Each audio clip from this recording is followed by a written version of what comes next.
नमस्कार बच्चों। आज की क्लास में हम क्रिएटिविटी यानी कि सृजनात्मकता को समझेंगे। सृजनात्मकता का अर्थ है निर्माण करने की योग्यता। सृजनात्मकता अंग्रेजी के क्रिएटिविटी शब्द से बना है और क्रिएटिविटी शब्द की उत्पत्ति केरे से हुआ है, जिसका शाब्दिक अर्थ अस्तित्व में आना, उगना आदि है। जब क्रिएट शब्द का उपयोग किया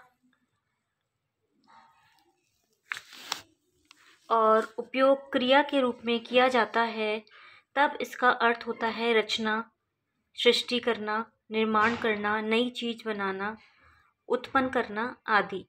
परंतु जब इसका उपयोग विशेषण की तरह किया जाता है, तब इसका अर्थ योग्यता, कल्पना, उत्पत्ति, मानसिक सृष्टि, अनोखा मानसिक क्रिया, मानव कल्पना, एक उत्पाद से लिया जाता है।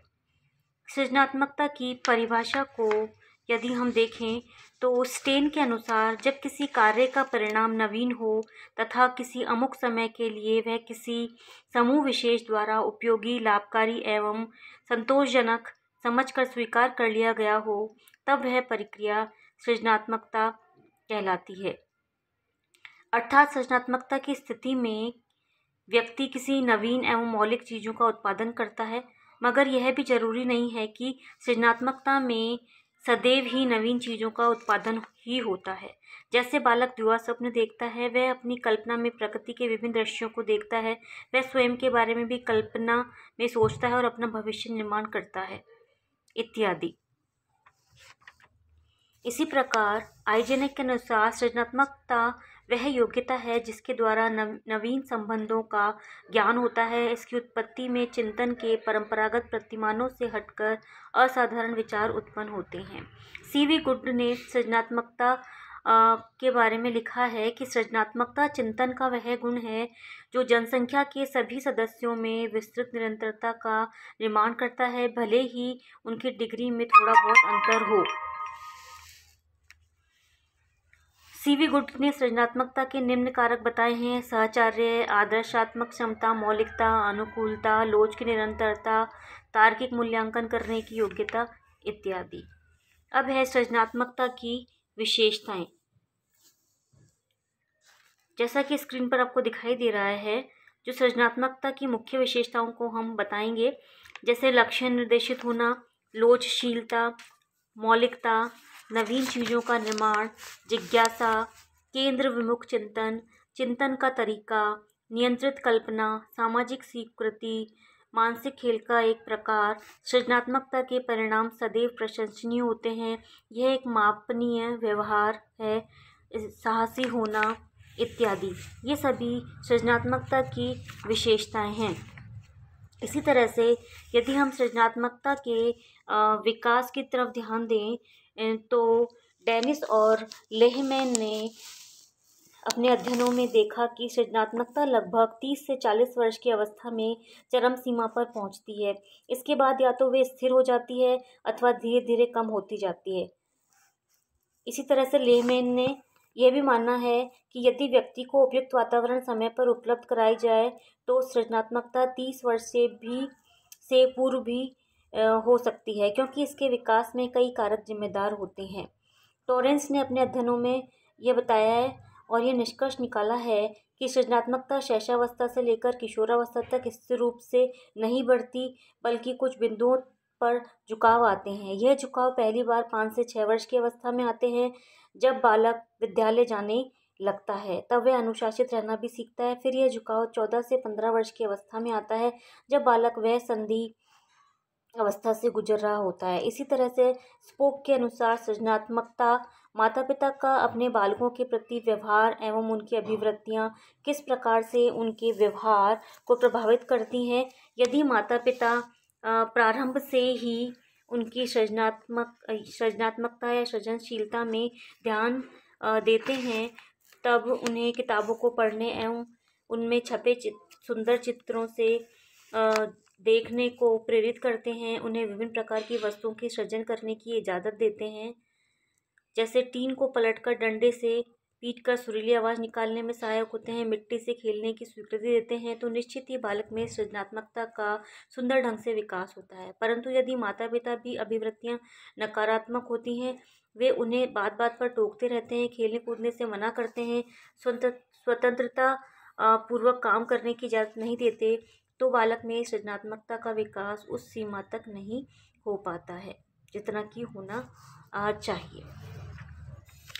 बाल्यावस्था में विभिन्न प्रकार की सृजनात्मक अभिव्यक्तियां देखने को मिलती हैं, यानी कि बाल्यावस्था में या बालकों में जो प्रमुख सृजनात्मक क्रियाएं हैं उनके बारे में हम आपको बताएंगे। जैसे पहली है नाटकीय खेल। तो नाटकीय खेलों को मेक बिलीव प्ले भी कहते हैं। नाटकीय खेलों के माध्यम से बालक अपनी सृजनात्मक क्षमता का प्रदर्शन करते हैं। इन खेलों में उन्हें बड़ा मज़ा आता है। बालक खूब खुश होकर अभिनय में, ड्रामा में भाग लेते हैं, जिससे उन्हें अपार संतुष्टि एवं तृप्ति मिलती है। कई बार बालक बालिकाएं जैसे चोर सिपाही, राजा रानी, डॉक्टर मरीज, ट्रेन टीचर के खेल खेलते हैं तथा उनकी भूमिकाओं को प्रदर्शित भी करते हैं। बालक जिस शिक्षक को कक्षा में बहुत अधिक पसंद करते हैं, उनकी भूमिकाओं को भी आकर्षक ढंग से प्रस्तुत करते हैं। उनका बोलने का ढंग हुआ या शैली हुई या टोन जिसे हम कहते हैं या लहजा जो होता है, चेहरे के हाव भाव भी उन्हीं की तरह होते हैं, उन्हीं की तरह वे एक्शन करते हैं। तो इस तरह से बच्चे जो अपने जिन्हें वे एडमायर करते हैं या जिनको वो बार बार देखते हैं, हर रोज़ देखते हैं, तो उनको कॉपी करने की कोशिश भी करते हैं। बालक बालिकाओं के जो खेल हैं उनमें थोड़ा बहुत डिफरेंस भी पाया जाता है। जैसे बालिकाएं गुड्डे गुड़ियाओं की शादी रचाती हैं, उसमें अपनी महत्वपूर्ण भूमिका निभाती हैं। गुड़ियाओं को वस्त्र पहनाना, उन्हें सजाना संवारना इत्यादि खेल वे खेलते हैं। वे बालक जो कुशाग्र बुद्धि के होते हैं, वे प्रभुत्वशाली एवं कठिन भूमिकाओं को निभाते हैं तथा दूसरे बालक छोटी एवं सरल भूमिकाओं को निभाते हैं। नर्सरी कक्षा के जो बालक हैं नाटकीय खेलों को अधिक खेलते हैं, परंतु जैसे जैसे उनकी उम्र बढ़ने लगती है वह इन खेलों में कम भाग लेते हैं। रचनात्मक खेल। सृजनात्मकता में रचनात्मक खेलों की महत्वपूर्ण योगदान है। जब बालक 5 से 6 वर्ष के हो जाते हैं तो उनकी रुचि नाटकीय खेलों के प्रति कम और रचनात्मक खेलों के प्रति बढ़ने लगती है। अर्थात जब बालकों में नाटकीय खेलों की समाप्ति होती है तब उनमें रचनात्मक खेलों का विकास होता है। रचनात्मक खेलों के लिए ये आवश्यक नहीं है कि उनके खेल के साथी हों।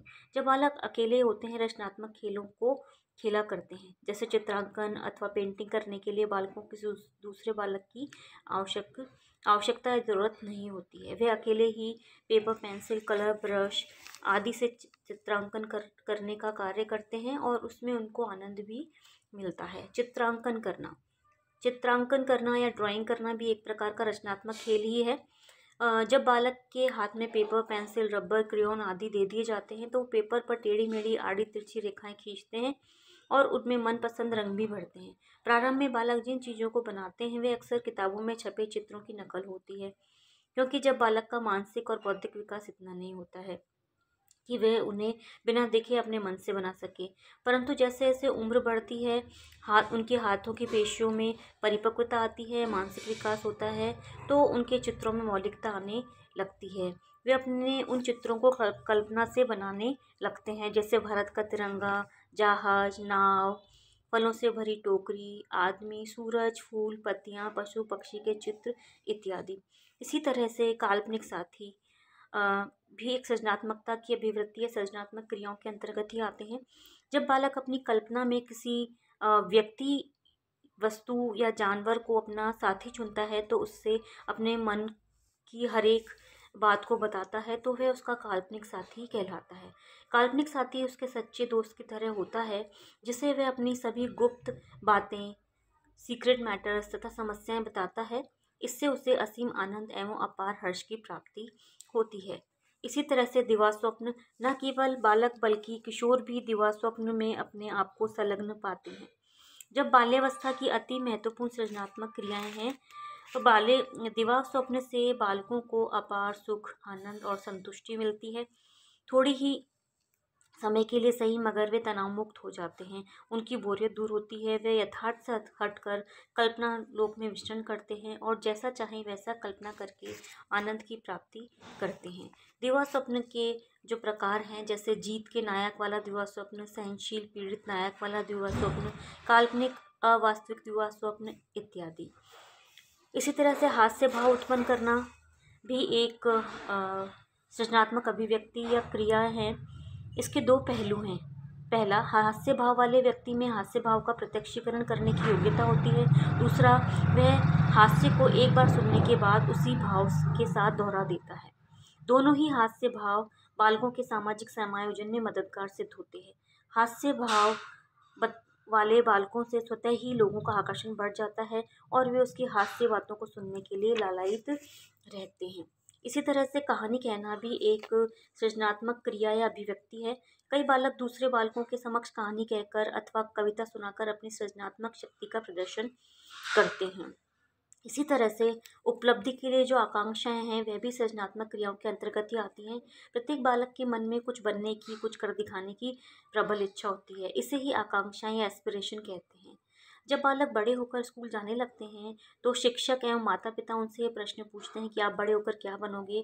तो बालक जवाब देता है कि मैं डॉक्टर बनूंगा, या मैं इंजीनियर बनूंगा, या मैं अमिताभ बच्चन की तरह महान अभिनेता बनूंगा, इत्यादि इत्यादि। बालक की यही आंतरिक इच्छा उसे कार्य करने के लिए प्रेरित करती है, नई दिशा देती है, एक नया मार्ग प्रशस्त करती है, जिस पर चलकर बालक अपनी हार्दिक इच्छाओं की, आकांक्षाओं की पूर्ति करता है। कई बार ऐसा भी होता है कि माता पिता अथवा शिक्षक जब पूछते हैं कि आप बड़ा होकर क्या बनोगे, तो बालक जवाब नहीं देता बल्कि इधर उधर झाँकने लगता है। वह समझ नहीं पाता कि क्या जवाब देना है। तब माता पिता ही उसे प्रेरित करते हैं, उसे बताते हैं तुम्हें बड़ा होकर डॉक्टर बनना है, इंजीनियर बनना है, इत्यादि। इस प्रकार बालक में भविष्य निर्माण के प्रति योजनाएं बनने की जो प्रक्रियाएं हैं वो प्रारंभ हो जाती हैं। तो ये बच्चों, हमने अभी सृजनात्मकता का अर्थ, उसकी विशेषताएं, उसका विकास और बाल्यावस्था में सृजनात्मक अभिव्यक्ति या सृजनात्मक क्रियाओं को जाना और समझा। धन्यवाद।